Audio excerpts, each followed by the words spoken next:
Well, good morning, everyone. My name is Jeff Soxie. I'm the director for the Center for Customized Research and Services and Economic Development at the University of Wisconsin-Oshkosh. And I'd like to welcome you all to this joint convening of the UITA Innovation Affinity Network and the ARNI Council. The focus of today's session is on building equitable research partnerships through the CHIPS and Science Act. And we are joined by two partners or two presenters from the Century Foundation, and I'll provide bios in a little bit. But before I do so, I want to, of course, introduce you both to ARNI and to UITA, as well as our affinity networks for those who may be unfamiliar. So again, I'm Jeff Soxie. I convene our Innovation Affinity Network and have done so for the last year and a half. I'm also on the board of directors for UITA, as well as the ARNI Advisory Council. So very familiar with both these initiatives and very excited to, again, join you today. So UITA is an organization, or the University Economic Development Association was founded in 1976. It is an international organization dedicated to strengthening the relationship between higher ed and public-private partners for modern economic development. Of course, the ARNI initiative is one of those partnerships, which we're very excited about. And so again, UITA is a membership organization of institutions across the higher ed spectrum. And we would invite you to learn more about our organization at universityeda.org. Some of the member benefits, of course, in addition to getting invitations to sessions like this, are a number of other communications portals, both a membership website as well as a monthly newsletter, the opportunity to collaborate with national economic development stakeholders, including your peers, as well as, again, representatives of federal agencies like the Economic Development Administration, access to our annual summit, as well as our Awards of Excellence program. And again, forgot to note that I am also the co-chair of the Awards of Excellence program. And there are other, again, benefits that you can explore through our website. So as I mentioned, again, in my introduction, we host 3 affinity networks throughout UITA, focused on our 3 foundations of practice: talent, innovation, and place. These sessions meet on the 2nd, 3rd, and 4th Wednesdays of each month. So, of course, here we are on the 3rd Wednesday of the month, and we are joining our fellow affinity or innovation affinity members. So talent kicks off the month, innovation comes next, and place follows up. So since this is also a joint convening of the talent and place networks, those of you who have been joining us for those networks may also see some of your fellow folks in chat. So today's discussion, again, is about building equitable research partnerships through the CHIPS and Science Act. And we are joined by Michelle Burris and Andrew Stetner from the Century Foundation.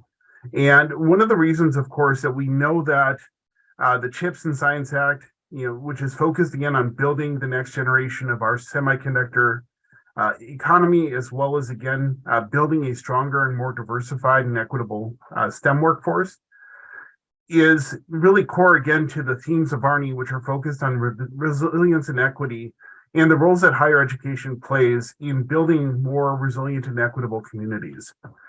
So, of course, we're very excited to have Michelle and Andrew join us, and I will stop my screen so I can read their bios properly and give them correct attribution while, Michelle, you can load your screen and get your slide set up. So Michelle Burris is a fellow at the Century Foundation.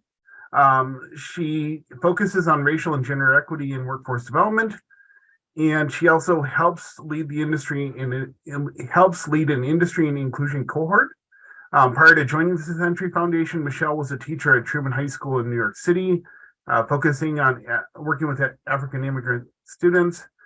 She served in the Peace Corps in Rwanda, teaching English at a boarding school.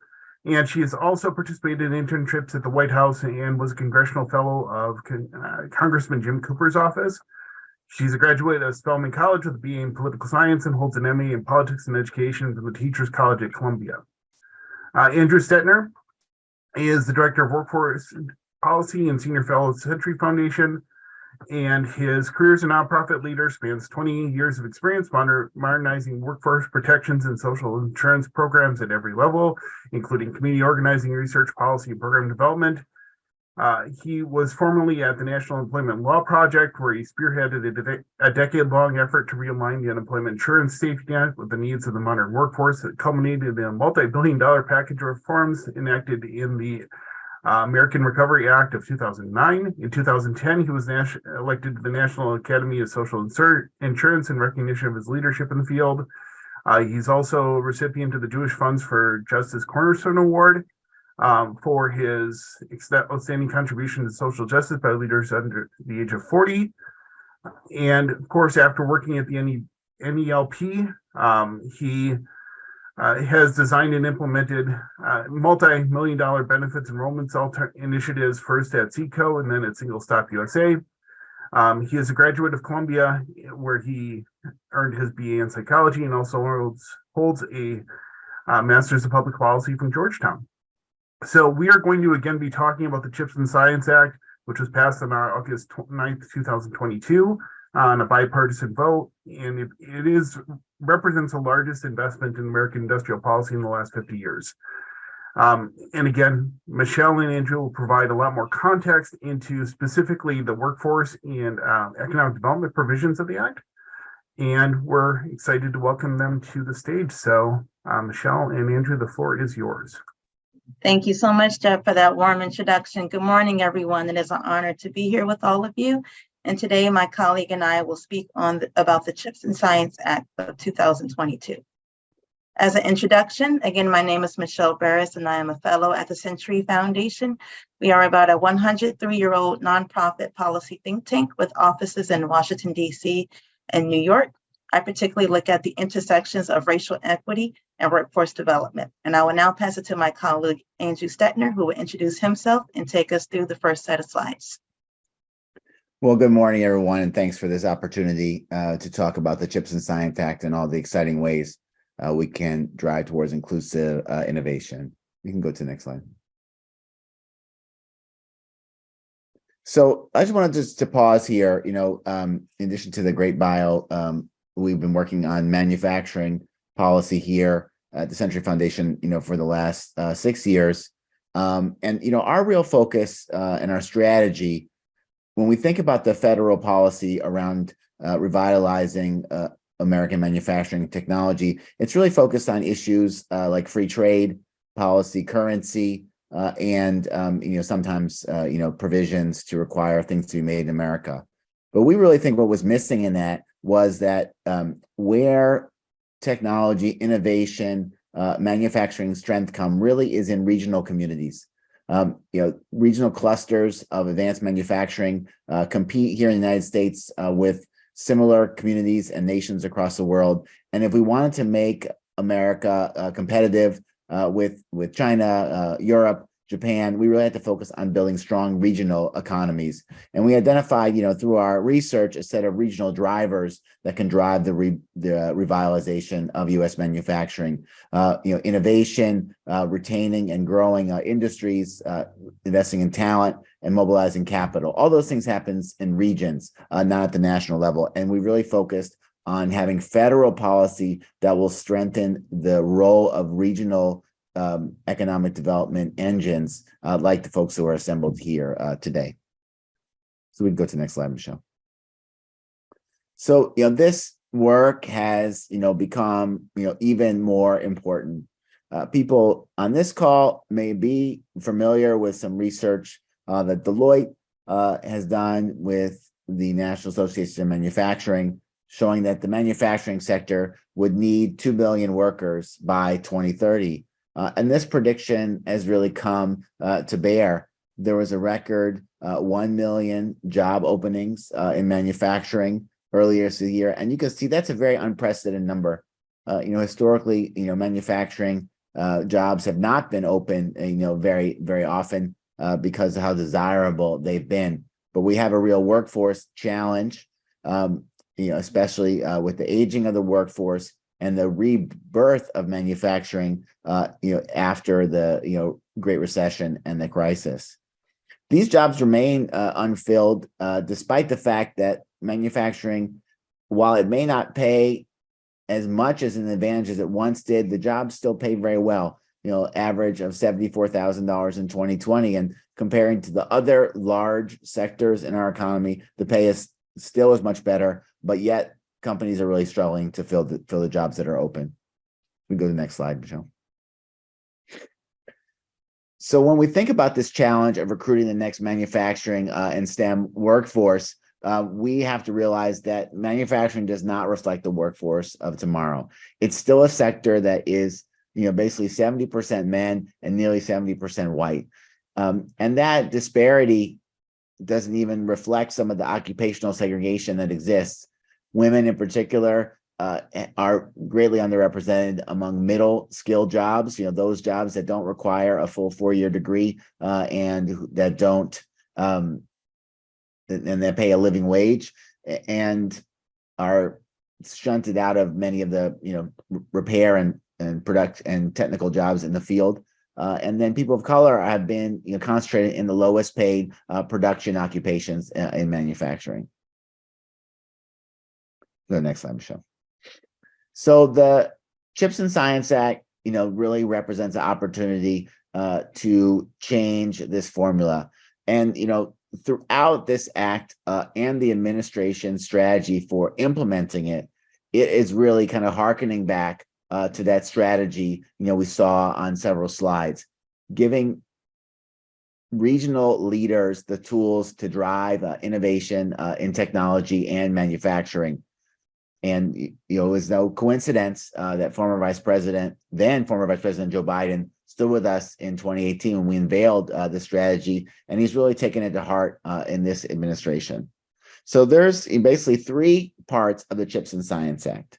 In green, you see there the CHIPS Act. We put it in green because it is the part of the act that is both authorized and appropriated. This is funding for expanding semiconductor manufacturing and R&D in our economy. And in blue, you see 2 large areas of policy that have been authorized but not yet appropriated. First, the areas around regional economic development, which I'm sure will be of great interest to this group, but also major investments in applied science and manufacturing programs. Altogether, it's a $208 billion bill that is authorized. So you can go to the next slide. So what is happening right now? The implementation of the CHIPS Act has already spurred major action by computer chip manufacturers to follow through on commitments, to build major new manufacturing facilities. Probably some of the ones that have gotten the most press, major facility outside of Columbus, Ohio, and also near Boise, Idaho. But we want to talk about, in addition to just building these very large, facilities and what that will do to address the critical, needs in the supply chain and everything that we build, we wanted to emphasize, some things that are in the administration's strategy. One is that they're seeking measurable benefits for small and underrepresented businesses, particularly women and minority-owned businesses, and those in rural areas. And they want to make sure that the very well-paid jobs that will exist in semiconductor manufacturing, averaging $170,000 and even $100,000 a year in the skilled production jobs that are available, they want to make sure that there is a regional training strategy, both in STEM and skilled workers in each community receiving these subsidies. Go to the next slide, Michelle. So some of the details about the CHIPS Act. It's a total of nearly $53 billion that is approved for this program. The bulk of that, $39 billion, is a set of subsidies that will directly go to companies that build new chip manufacturing. We want to emphasize that will both be for, like these major fabrication facilities like we see in Ohio, but also legacy chips, smaller facilities, that are needed well. So it's a broad subsidy program. There's an $11 million that is out there for research and development.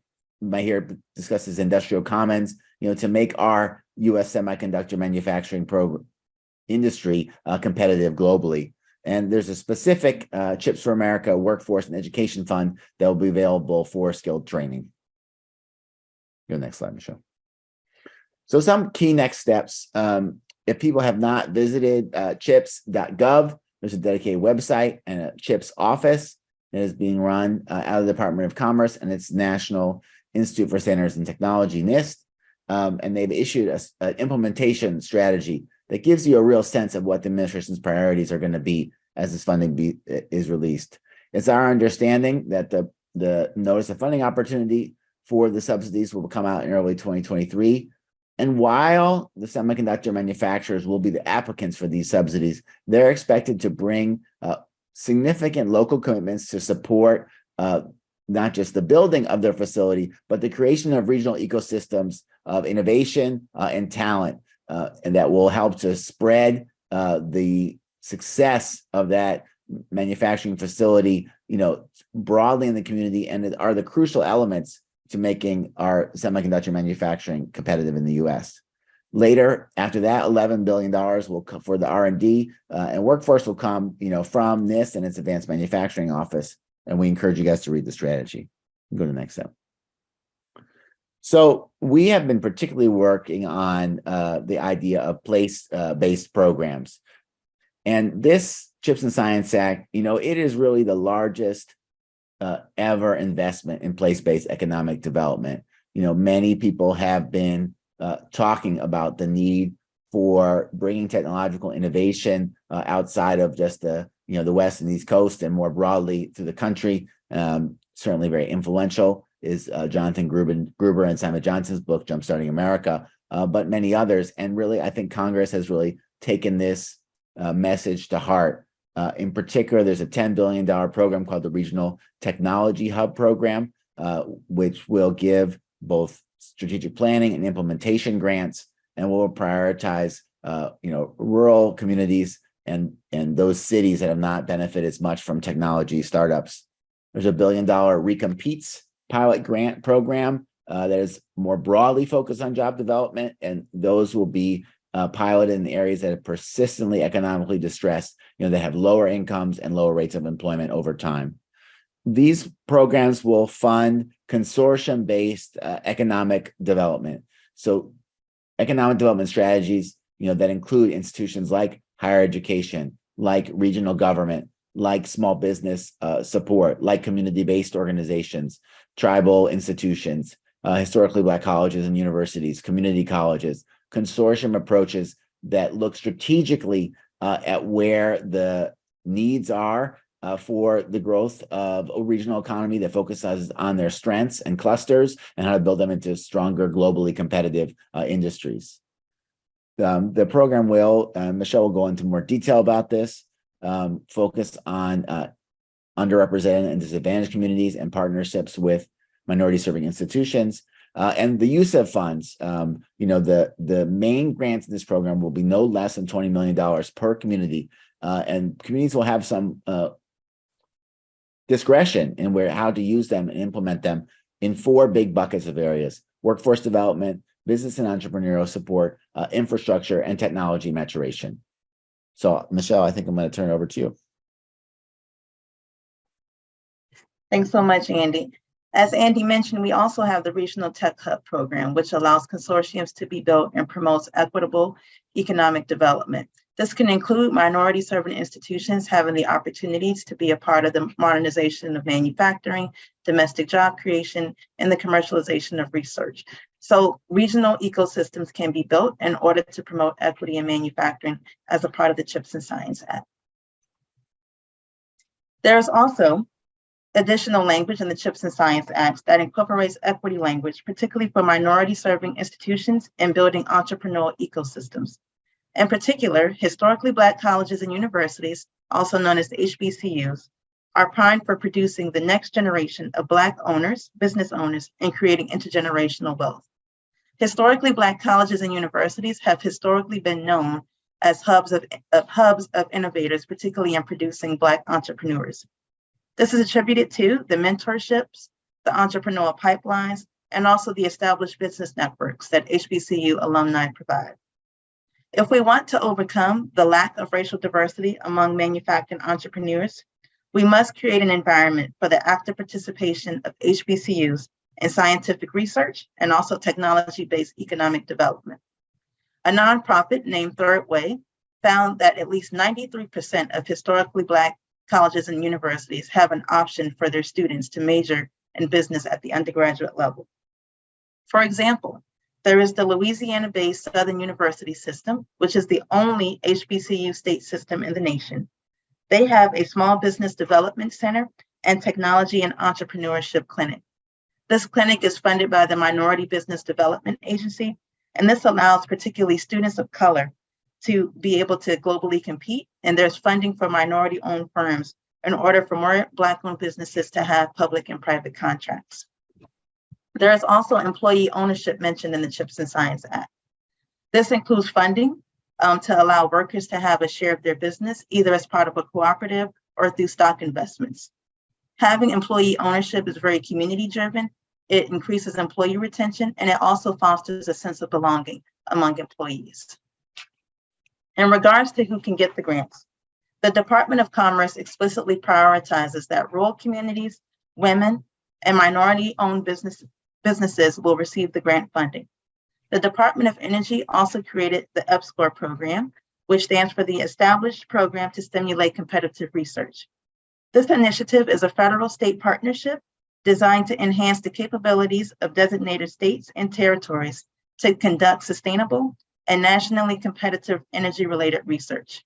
This program was established in 1979 under the Department of Energy, and now with the CHIPS and Science Act, more minority-serving institutions will be included to compete in energy-related research, and they will be able to compete at a national and at a global level.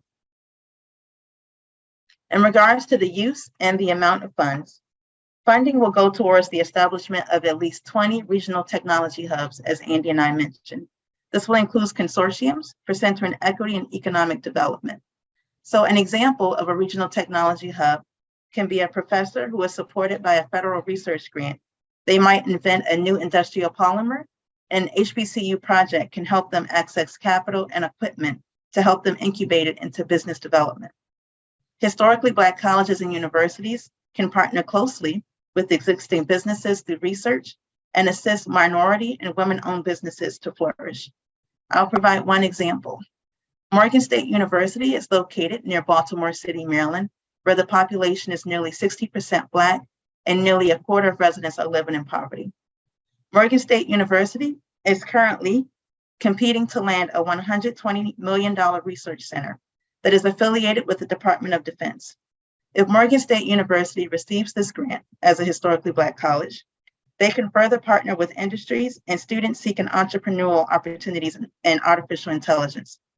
The research and data will inform the local neighborhoods, particularly in Baltimore City. It will inform businesses that are minority owned, and their specialized training can upskill students of color in the STEM industry. In regards to how can you advocate for rural and tribal serving communities, and what is your role? The first is partnerships with minority business development agency centers. There are particularly 4 centers that are focused on advanced manufacturing, and you will find the link to them in the chat after our presentation. These minority business development agency centers, they are using the CHIPS and Science Act as an open policy window, particularly to promote diverse entrepreneurship. They want to work with minority serving institutions, particularly to upskill more diverse students in the manufacturing sector. The second is offering business technical assistance for minority-owned entrepreneurs. Access to capital is one of the largest barriers, particularly for entrepreneurs of color to launch their businesses. The data from McKinsey particularly shows that white entrepreneurs start with 3 times as much capital as Black entrepreneurs, due to white entrepreneurs typically having stronger familial networks, wealth, and also the racial bias and disparities that we see in capital lending. When entrepreneurs of color receive an equity investment, it is only 43% of that which white entrepreneurs typically receive. In return, we find that white-owned business owners are nearly 5 times more likely to survive than those businesses that are owned by people of color. However, the technical assistance in the CHIPS and Science Act can change that. The technical assistance can focus on credit development, legal support, and accounting services that can help entrepreneurs access private capital. The third is coordinating closely with the state small business credit initiative functions including but not limited to venture capital development. The State Small Business Credit Initiative, also known as SSBCI, is a program ran out of the Department of Treasury that helps to foster small business development by supporting or existing new state pipelines of accessible credit and capital investments.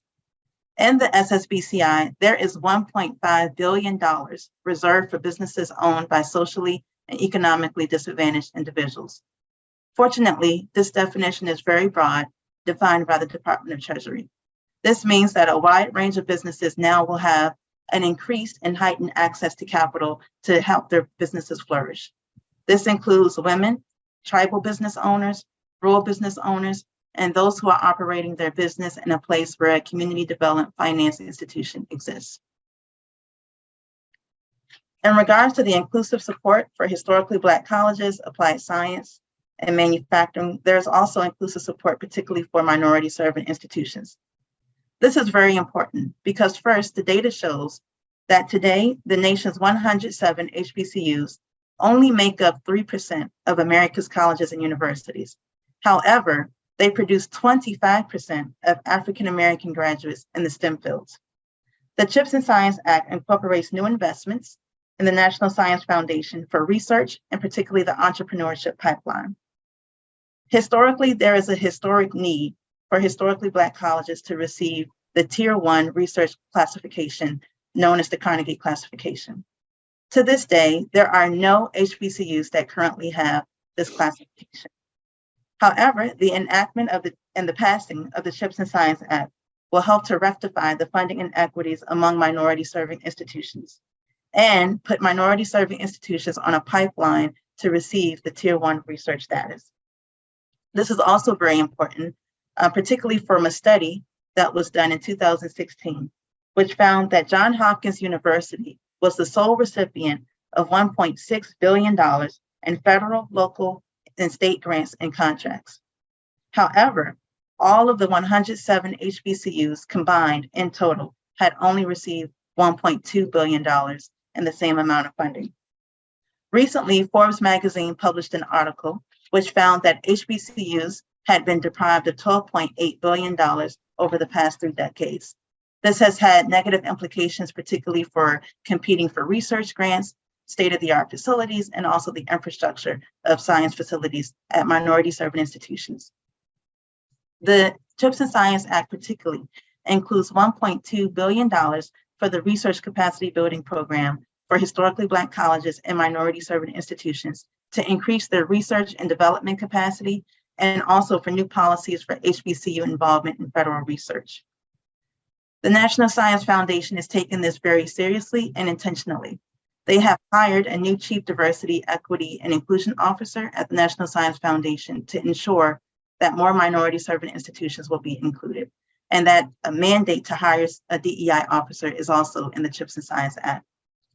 There's also a historic tripling of funding, particularly for manufacturing extension partnerships and Manufacturing USA institutes, which mandate more diversity and also collaborations with minority-serving institutions. In regards to additional funding for HBCUs and minority-serving institutions, there will also be a report from the Government Accountability Office. The Government Accountability Office will be publishing a mandated report on the clarification of past inequities and funding among minority-serving institutions. The provision directs the Government Accountability Office to compile an inventory of programs targeted to minority-serving institutions and to make recommendations for how federal agencies can increase the competitiveness of minority-serving institutions and how they can compete now with Tier 1 research institutions and finally be on an equitable playing field. Historically, there has been a lack of outreach, participation, partnerships, and accessibility of federal research grants among minority-serving institutions. And the report from the Government Accountability Office will make recommendations to the White House's Office of Science and Technology Policy on how to create partnerships that will boost the achievement of students of color, particularly in the STEM fields, and particularly those of color who are matriculating at minority-serving institutions. I will give an example. A few months ago, I had the opportunity to attend the annual legislative conference, which is hosted by the Congressional Black Caucus in Washington, D.C. There was a panel where a president of a historically Black college was one of the panelists. And she was speaking about one of her professors who received a grant from the National Science Foundation. And she was able to have funding to complete this scientific experiment with her students. They were feeling very confident. They were on a very kind of successful plan to complete this project. However, the professor and her students, particularly those of color, became ineligible to submit this grant due to the mold and deterioration of the facility that we too often hear at minority serving institutions, and particularly historically Black colleges, where many of the facilities are out of date. So that professor could not submit and be a part of the National Science Foundation Award. However, now the CHIPS and Science Act will afford minority serving institutions to build their research labs in compliance with state-of-the-art guidelines. This also goes hand in hand with the infrastructure law from the Biden administration as well. There's also a need to educate HBCU leaders in your state. And after our presentation, I will also put a link of the full list of historically Black colleges and universities, which you can see based on the state that you reside in. There's also going to be a new directorate from the National Science Foundation that explicitly boosts the engagement of minority serving institutions. Investments in minority serving institutions will improve racial diversity in manufacturing, entrepreneurship, and also the research capacity. There is a new $20 billion Technology Innovation and Partnerships Directorate, also known as TIP, that will give minority serving institutions the opportunity to be engaged in meaningfully meeting societal and economic needs, which in turn creates inclusive innovation, as Andy mentioned. Historically, this is the first ever large-scale commitment by the National Science Foundation to applied science, applied research science, and commercialization. There's also a new initiative from the National Science Foundation called the Regional Innovation Engines. This program catalyzes innovation ecosystems across the United States to advance critical technologies and promote inclusive hiring. The regional innovation engines will also expand the geography of innovation to be inclusive of areas, particularly where communities of color reside. Each regional innovation engine has the potential to receive up to $160 million over the course of 10 years. The program will support the development of regional coalitions, which includes academia, such as minority serving institutions, industry, nonprofits, and government. The regional innovation engines will uniquely unleash a new era of innovation and competitiveness and give every American the opportunity to participate in inclusive innovation. For example, partnerships with tribal serving colleges can open doors for Indigenous students to explore entrepreneurial and innovation opportunities and to also become sources of wealth in their communities. As mentioned, there is also historic funding, particularly for manufacturing extension partnerships and Manufacturing USA institutes. This includes incentive grants and supportive tools. There is now a pilot program to expand services for workforce development. This includes the domestic supply chain and expanded support, particularly for small and medium-sized manufacturing in the areas of technology. There is also a particular section that directs federal agencies to increase the participation of minority serving institutions, minority business enterprises, and rural serving institutions to be incorporated now and included in the Manufacturing USA institutes. Additional DEI components includes increasing more people of color and women-owned businesses, particularly in the semiconductor chain. As we heard from Andy, the semiconductor industry pays very well, and there needs to be more inclusion, particularly for procurement opportunities among minority and women-owned businesses. There are also provisions that supports the broadening participation of science, particularly for minority serving institutions. There is now more funding, particularly for historically Black colleges in the cybersecurity program and to upskill more students of color in cybersecurity. There are more priorities, particularly for NASA, to upskill more students of color, particularly when it comes to space, energy, and technology. And I will end with telling the story of Paul Greer. A few months ago, back in May, I had the opportunity to meet a student named Paul, who is here on my right, who is pursuing an associate's degree in micro electromechanical systems, which is also known as MEMS, at Lorain County Community College, which is located right outside of Cleveland, Ohio. Paul is currently receiving mentorship, and he also has transportation to the community college and he recently interned at Technology Recovery Group. Paul has a passion for technology, and he hopes to apply his passion in a manufacturing career after graduating from this community college. Through provisions in the CHIPS and Science Act, there is now additional funding for workforce development and educational outreach efforts, particularly in the program that Paul is matriculating in the microelectronics program. Through the CHIPS and Science Act, there can be more students of color and women matriculating in these programs, and the additional funding will enable more students to have careers in a vibrant and in high-wage careers in manufacturing. So we are very excited about the CHIPS and Science Act to open a lot of doors, particularly for students at community colleges, for historically Black colleges and universities, and all minority-serving institutions. And now I will pass it to Andy to discuss how all of you can take advantage of the CHIPS and Science Act on this call. Thank you. I've hoped you've seen, we did our best to summarize a 900-page law in less than 30 minutes. I hope you can get a feel for just how much support is out there for technology ecosystem development, and a feel for the real priorities around inclusive innovation and the partnership of institutions, with minority serving institutions in your state and across the country. So certainly take the time now to read, learn, and educate yourself about the bill. Some of the money is not coming immediately, so you have some time to build those coalitions, to create those relationships. We hope you help us to advocate for authorizations, for the important programs that can assist university economic development, because that's what's going to make this law reach its full potential. So thanks so much. Looking forward to the conversation. You want to end up with the for follow-up slide?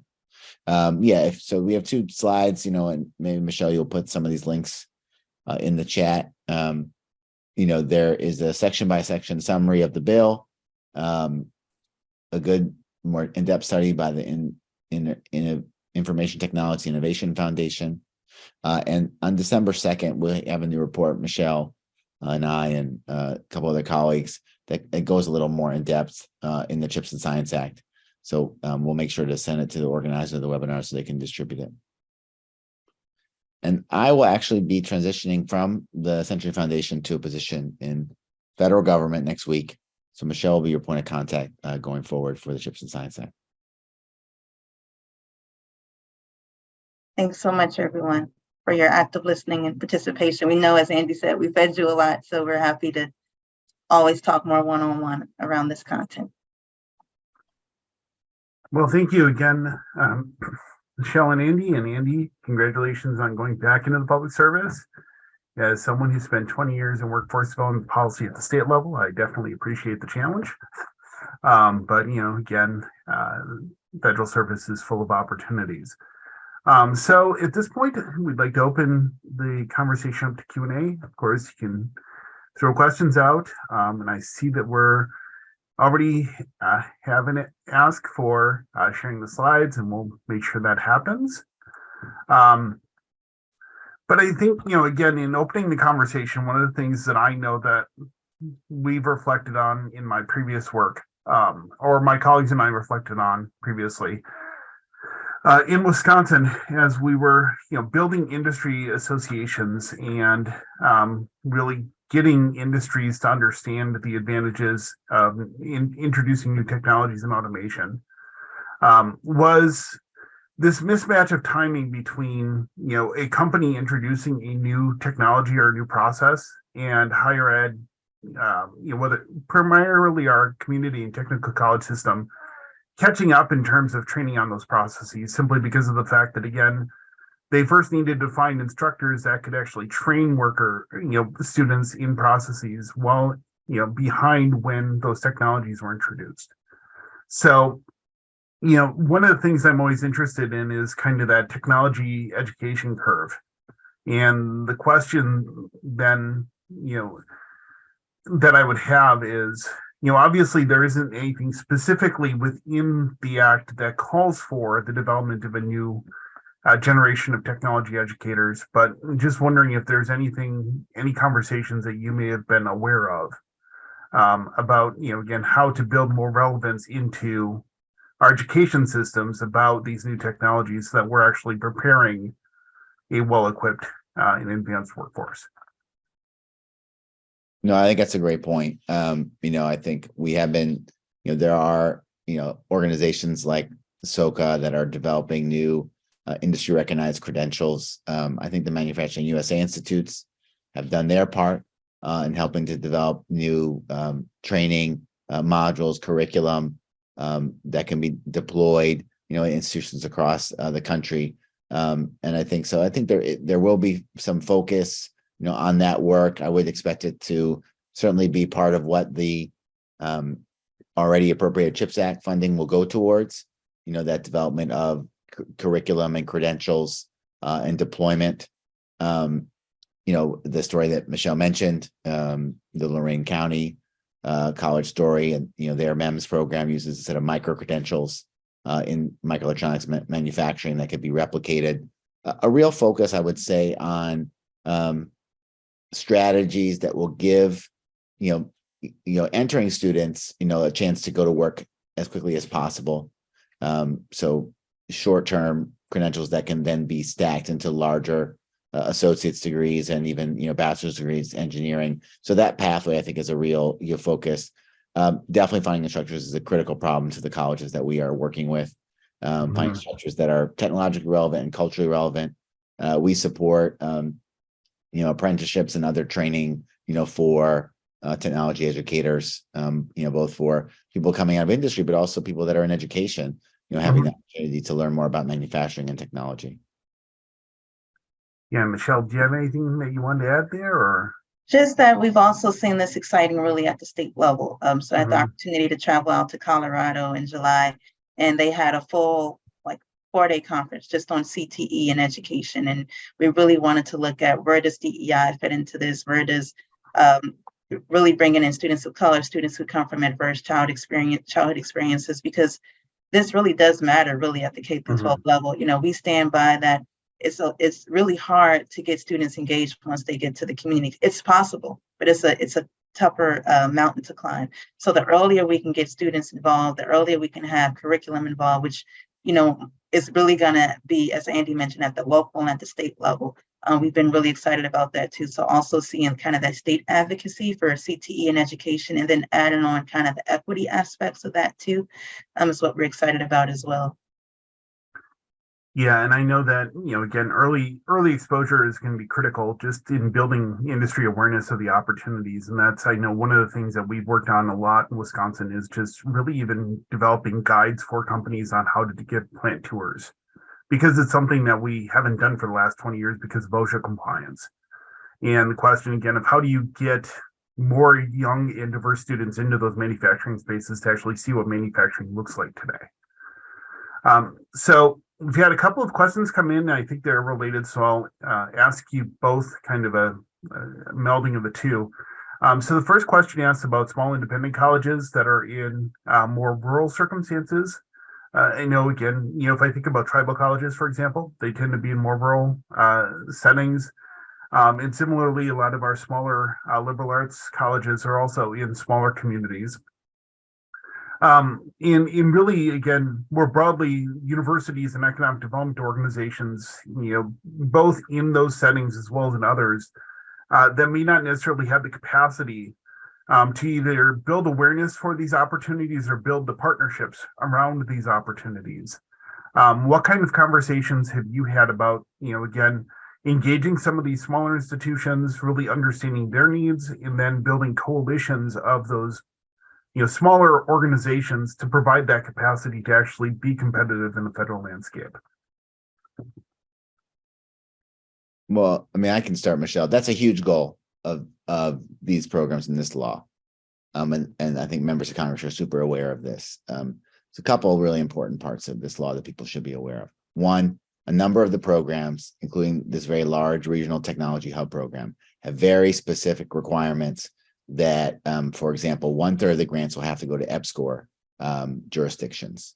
So these are, states that do not have much in the way of science and technology grants. So that's one leg up. Also an emphasis that a third of the grants, because those could be the same ones, would focus on rural areas. But there's a lot of awareness that as much as you put in law to say that these institutions and minority serving institutions are preferred, if they don't have the capacity to apply, then they won't get the funding. So many of the programs, so in the Technology Hub program, and the Recompetes grant program, as two examples, but other programs have multiple tiers of funding available. So they all have planning tiers of funds available, with the idea that, maybe, a community is not ready to go for a $20 million grant, or even a $1 billion, part of a, $1 billion grant, a $10 million grant. But so let's first have a planning process to be in a position to apply for the grant. We, in a best case scenario, the FY 2023 budget will include funding for some of that planning. So communities will be able to go out there and engage. I would say to the questioner, start with your member of Congress, especially if you have a senator or member of the House of Representatives that is on one of the authorizing committees for the law. But just even in general, I think people are very aware of this bill and what it's focusing on, and can help you to map out the opportunities, can help you get briefing, from federal partners. In particular, the Economic Development Administration prides itself on being a resource to educate potential partners, especially those in rural areas, underserved areas. And now is a good time to start that. Once a competition starts, and many of these will be competitive grants, they're really limited in what they can do. But right now, I think the EDA would be in a great position to talk with you and brief, a group of institutions, within a state, and that's something, your member of Congress can definitely help, to encourage and arrange. So you don't have to do this alone. This is an explicit goal of this program to get there. And I think a lot of people want to help the smaller institutions, the rural areas, take advantage of this opportunity and overcome the historical obstacles that have been there. And I think what you can do right now, in addition to those things, partner. This is the chance to partner, with your, institution. I see, Wichita State, on the call. Well, of other smaller institutions in Kansas, start partnering with Wichita State. Wichita State's going to be in a great position to, get this funding as a large, institution in the EBSCOR region. So, you're going to want to partner with them, to get the funding. The same thing if you're in Mississippi, reach out to Southern Mississippi University, reach out to those R1 universities, in your region, and try to partner with them, because you're going to make them get more points on their application. So they have a self-interest, in talking with you. But don't wait till the NOFO comes out. Start those conversations now, and those partnerships in that coalition building. Yeah, thanks for that, Andrew. That was really, again, informative, and it reflects a lot of our experiences, obviously with, going through a lot of the ARPA funded programs and challenges as well, is the question of, again, with a lot more of this legislation requiring collaborative partnerships, the question that we often get is, well, how early, is it ever too early to start a conversation? Well, it's never too early to start a conversation, because the conversation can wait for an opportunity. So, thanks for that. And, that actually leads to another thought that I've often had, especially as the act came out, and a lot of the conversations legislatively about the act came out. Because again, what it speaks to and what we're seeing announcements on is new productive capacity coming into, regions that haven't had that exposure. And one of the things that, of course, happens when you bring in new large manufacturers into a region is that there's always, a focus on building a supply chain around those suppliers. But a lot of the work that, happens beneath the manufacturing process, a lot of the back office functions, a lot of professional services functions, those things tend to be ignored, where those are actually one of the quicker paths for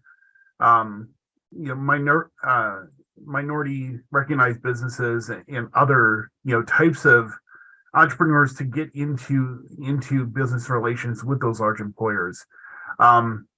I know it's not explicitly part of the CHIPS Act, but again, has there been any conversation federally about, from the SBA or others about how we streamline that certification process to get more of those businesses engaged in those bigger supply chains? Michelle, you want to talk about some of the conversations we've had around women and minority-owned businesses and some of the strategies that we have, like things from the report? Sure. Yeah, we really are trying to just really educate people on the State Small Business Credit Initiative and also the technical assistance that's been able to provide. So around 2 weeks ago, Andy and I both were in Houston, Texas, where we were able to really hear from women-owned businesses, particularly the sewing industry and manufacturing, that we're seeing a real revitalization of. And so we're really just trying to make sure that the capital access is deployed, and also really working with community development finance institutions to help particularly manufacturers of color access equitable capital. So that's been a lot of the work we've been doing. A lot of the research has been showing, really that particularly the Latino population is growing in businesses and that we're seeing an increased interest, but the capital access is so crucial. And so we really are just trying to educate people. We've worked particularly in Washington State and helping them develop technical assistance, particularly for manufacturers of color. So that is a little bit of the work that we're doing, really at looking at this federal lens, but really looking at it as a state level as well, meeting with state partners, meeting with governor's offices in particular states to really just help them understand what SSBCI is. And we don't want to leave this money hanging, particularly, when there is explicit money for socially and disadvantaged individuals, which includes rural communities, women of color, tribal serving communities. So really at that state level as well, really providing that technical assistance and using the State Small Business Credit Initiative as an opportunity to do so. Yeah, Michelle, thanks for calling out the CDFI community. Most of my CDFI friends are actually members of tribal nations, so you definitely recognize the importance in the relationship. So again, I welcome anyone else who might have a last minute question. Pop it in Q&A. And barring that, Spencer, I know that we have a poll or a couple of polls that we want to get out to the audience. So we have a quick 5-question survey that we would like everybody to answer. I know that this isn't the first time some of you have seen this, but this is part of our evaluation process for ARNI. Again, we know that the ARNI initiative is really a multi-year partnership between UITA and the Economic Development Administration. We've already seen again the power that collaboration among our institutions and with our institutions and their communities can have. And obviously very interested in looking at ways that the CHIPS Act, the Inflation Reduction Act, the Bipartisan Infrastructure Plan Act, really a lot of the legislation that was passed over the course of the last 10 months can really be impactful in highlighting the ways that higher ed can actually guide more equitable economic development. So with that being said, I know that again, everyone is going through the polling process, but Michelle, Andy, I'd like to open the floor for any other closing comments you may have. Otherwise, didn't know if anyone else wanted to hop on from our kind of back office, but we can wrap this up for a Wednesday. Just thank you so much, everyone, for actively listening and participating. And we are at the federal level, we are working with the White House Director on Historically Black Colleges and Universities, and she's going to be connecting me with the same director of tribal serving colleges and universities. So this work is really important for us, and definitely going to miss Andy, but please reach out to me anytime and we'll love to discuss more one-on-one.